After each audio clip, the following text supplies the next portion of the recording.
You see, today I came, I just had a long 3 hours walk. So I said, okay, I'll have to come in solidarity to Ma and Ene. Because sitting is what I call it, okay? They're all sitting there. It's a form of demonstration in a democracy that's civilized. You see, Nigerians need to get something clear. Democracy is a system that is designed ideally for a small group, so everybody hears each other. In a large system, society like ours, many voices are not heard. So they use the word protest.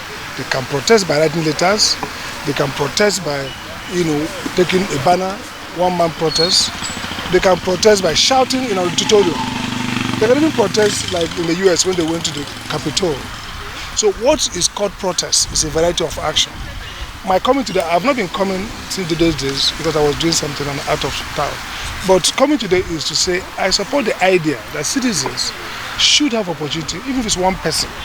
And I salute Ma and Ene, two of them came, and they're sitting there to say we want to petition our government over a particular thing. What makes protests sometimes violent, which is regrettable, is that 3 factors. One is that sometimes government does not even want to hear that people are protesting, because government feels that if people express mass dissatisfaction with a policy, it registers on their credibility. So they want to cover it up. And so oftentimes police now take their obligation as to stop protests instead of ensuring that every protest is peaceful, orderly. Even established democracies like the US, I mean, we say, oh, US, London, the UK, France, protest is everyday occurrence at different levels. Some are communal protests. People are protesting against local governments, they're protesting against the city council. So I think that this last day today, I was telling Nene, probably we should have had the rough rice, so that some of us who have not taken breakfast can take. It's a celebration of citizen spirit. And today, we're talking about local government, or should local government be run by federal government? I was telling my friend, I said, we need to strengthen civic consciousness at the grassroots level, where people know that democracy governs by themselves, where they can speak again, where they can raise their voice, where they can say, no, we don't agree. So these 10 days or 20 days or 100 days you're going to protest, it's not anti-democracy. That's the first thing. Politicians don't want people to know that they're not doing well. They don't do well. They don't want people to say they're not doing well. And that's what I find difficult about politicians. They're not doing well. At the same time, they don't want people to say they're not doing well. If you're not doing well, allow people to say we're not happy with you. So if today I say I'm going to protest at the National Assembly to say, for example, Ababi is not doing well, before I get there, they will brutalize me.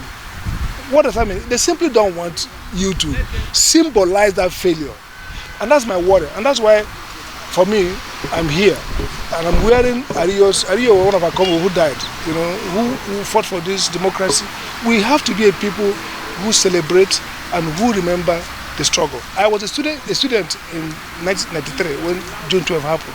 And I was part of those. We went to picket Dumota everywhere. Modi, myself, Gocha, even Innocent Chukuma, all of us, all the comrades. We were part of that. Every day we're going there carrying leaflets. And like all these people, all the people in government today, we are part of that struggle. Struggle doesn't have to be violent. In fact, no struggle should be violent. But I'm a student of Martin Luther King, down to Nelson Mandela. Even before they took to arms in South Africa, there was total foreclosure of dialogue and discussion. So basically, protest is the heart of democracy. It can be by letter writing. Let's encourage our citizens to write to their legislators to complain when things are bad and to show by physical presence. If you look at protest from the perspective of agreeing to the demand, it's a failure. Now that failure is on government. And so it tells a story that we are living with a very repressive, undemocratic government. That's for sure. When there was NSAS, that was much more, if you like use the word violent, that was much more expansive. Buhari responded. In fact, before the first 2 days, they started responding. They cancelled the SARS. So Nigeria, this is a signal to Nigeria. They are dealing with a very cynical group of people. very cynical. And interestingly, let me make this point clear. Tinubu is a man of the people, quote unquote. His political power, his political achievements, his political success is built on the fact that somehow the Agbero, the man in the street, see him as our man. But that's deceptive. Politically populist, you win power. Governance-wise, elitist. I saw that to Buhari. Buhari had 10 million, 9 million of votes every year. That means the Arewas, the Talakawas, the people loved him. But look at the policies. Every policy they did was anti-people. So I'm not surprised. It confirms my theory that there's a difference between being a populist in politics, manipulating the people, using the rank and file, the illiterates, the young people, the Igboros, weaponize them. You win power. But the essence of whether you're a people's person is how you govern. So if this government cannot, at this point, respond to any of those things, it's a failure, but a failure of the government, not of the protesters. If you see in other countries, when they are protesting, the security, they will be in the front, some will be at the back. They will guard the protest to the extent that anybody that wants to attack the protest or in any way, they will control the person. The army, in the other angle, they were professional to an extent, but the major people, the police, they were not professional at all. You see, the problem is that if you are protesting, another person is not protesting. So why do you want to go and attack somebody who is not protesting?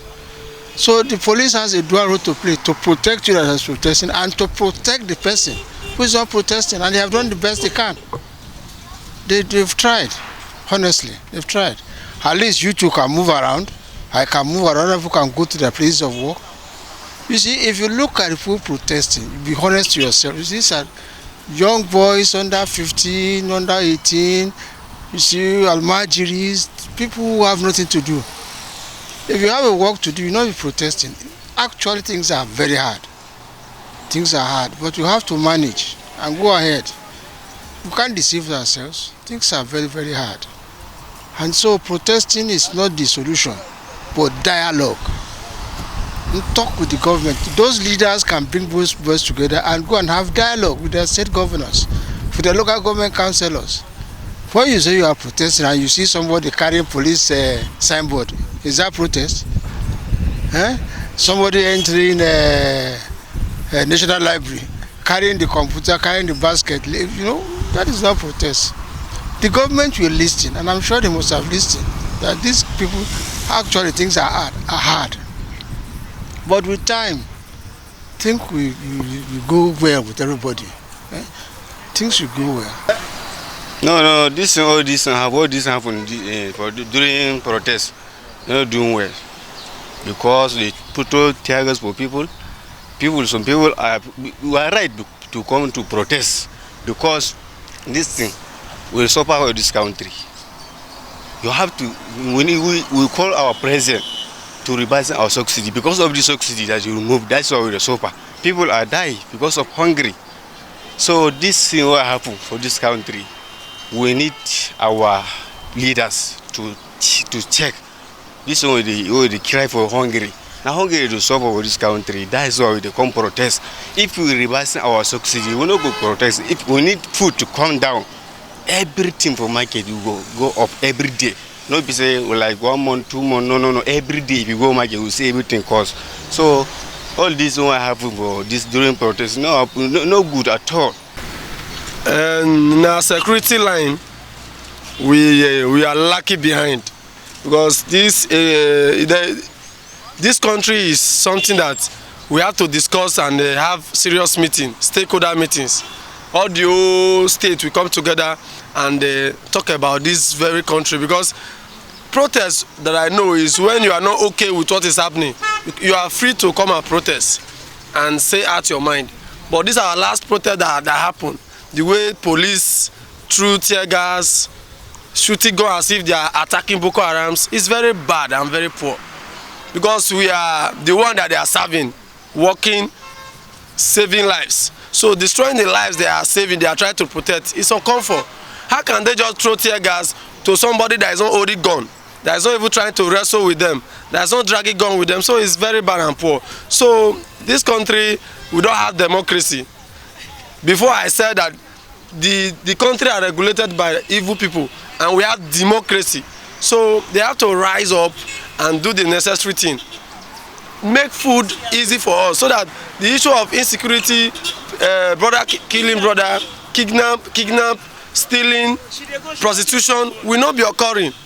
So this country is very poor when we talk about security. Look at Labour. We just received a news that Labour building was invaded by DSS. Later DSS are denying that it's not them. I don't know. Then where are we going to if you are not even safe in your own room?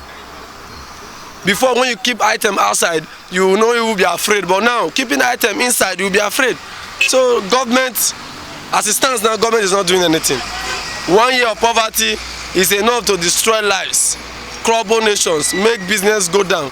So we are calling on government to come to our aid and help us. Okay, my name is Ambassador Ademare Emmanuel, Director General Coalition of Nigerian Youth on Security and Safety Affairs. The state of the nation during the end bad governance protests, from the security perspective and angle, the security agencies at large, Nigerian police, who is in charge of internal security, DSSS, civil defense, Nigeria Army, and other sister agencies played a very pivotal role to see that the protest was not hijacked.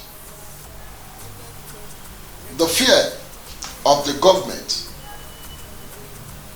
was simple, that those that were calling for the protest were calling for the protest from online. There were unknown faces. Not until Nigerian police requested that if you are involved and you want to frontline a protest, come, let's have your detail, your information, name of your group, and how you intend to lead your protest. And specifically, the security agencies also made available some specific areas where these protests should take place, so that every other persons who want to go on their daily activities could not be debarred by the activities of protest. And I want to say it without any fear or favor, that yes, the Nigerian police tried her best to see that peace were actually sustained. Yes, but we must kind of also bring it to us that some of the bad eggs still kind of messed up, but they were all managed. They were all properly managed. And we give it to the Inspector General of Police that he tried his best, and other agencies. And I will use Ondo State as a case study, where the voluntary uniform organizations and community-based youth bodies who are security conscious join synergy together, move around communities, precisely the state capital, Ondo town, Ore, and some other part of Akoko and Owo. You know, we were all working with the security agencies, the AIG, Zone 17, Akure, AIG, Asabi, really worked with the young people.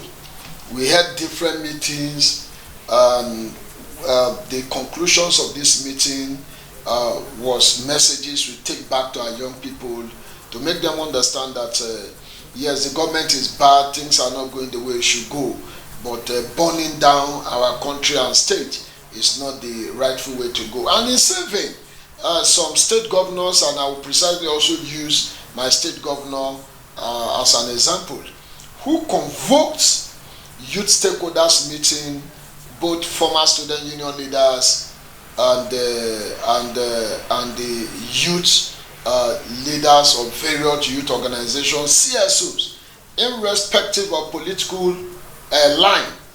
You know, he brought everybody together so that young people in the state could air their views and their mind. And the truth remains that everybody was very free to engage the governor, and were able to come up with resolutions of what need to be done for young people in the state. And the governor took it up.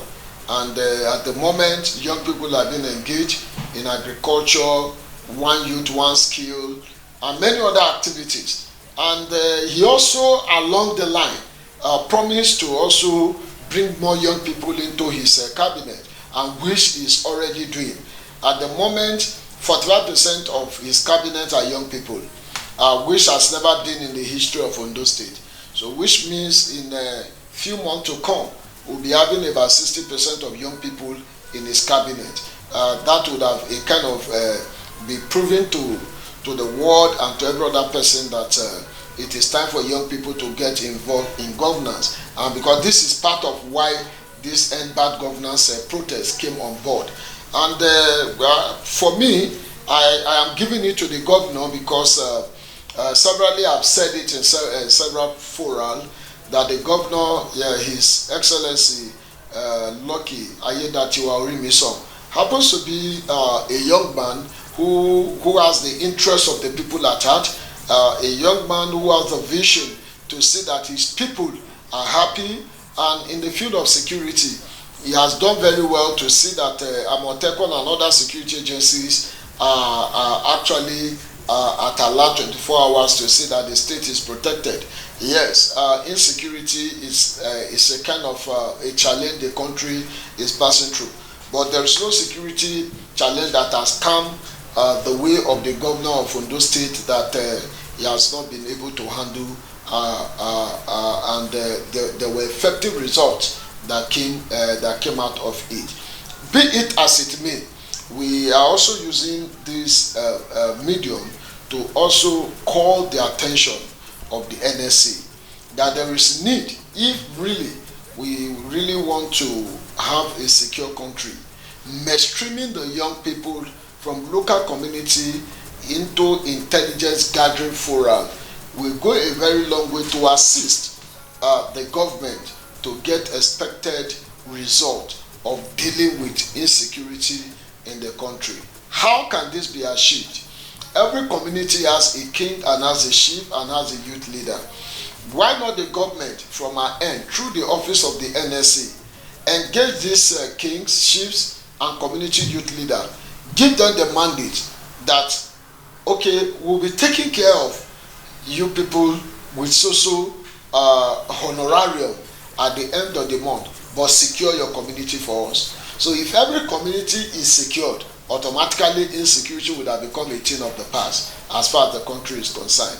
That is number one. Number two, the religious leaders need to be engaged properly. There are some prophets today and Afars who are called imams. The level of ritual activities they carry out in deceiving young people into overnight money is part of the challenge of insecurity we have in the country that makes every young boy of 15, 16, 17, 18 want to buy the most expensive car of the day. So if all these are properly looked into, and these men of God are vented, properly documented, anything that is not in line with the Constitution of the Federal Republic, they have been invited, they have been questioned, so we begin to get things right properly. And lastly, we also want to say that the critical youth stakeholders in the country are needed to quickly be brought together to discuss a way forward for Nigeria as a country. The Inspector General of Police has a youth engagement yesterday, being International Youth Day. It was a wonderful one, and it is a history made for the first time in the history of Nigeria, where Nigerian police will be bringing young people together. But the truth remains that the young people that were brought together were not those that ought to be in that program. There are more persons who ought to be in attendance in that program, and which would have really been of help. The NAS president was not in that program. The National Health Council president was not in that program. The Speaker Nigerian Youth Parliament was not in that program. The national president, Nigerian Youth Congress was not in that program. The national president, National Civil Society Organization of Nigeria was not in that program. So it goes a very long way to say that more is needed to be achieved if really we want to deal with issues to get results. In that program yesterday, the Catholic Youth President was not there. The NACOMIO President, who represent the National Association of Nigerian Muslim Youth, was not also in that program. So if you look, even the UWICAN was not there. You know, so there are more expanded bodies that ought to, because these are people that will take the message back to the grassroots. Because all these organizations I mentioned has membership down to the grassroots. Down to the grassroots. So, like I said, the Nigerian police have done well to have organized our program. The subsequent ones, more hands are needed so that we'll really be able to come up with something robust that could help. I also want to say that Nigeria, to really succeed the way it ought to succeed, there is need for all programs, all new policies, all activities of the government for young people to be involved. In terms of the palliative that the federal government have been sharing, Nigerian youth has not officially been taken care of. So the same people in the same cycle are the people that have been sharing these things to themselves.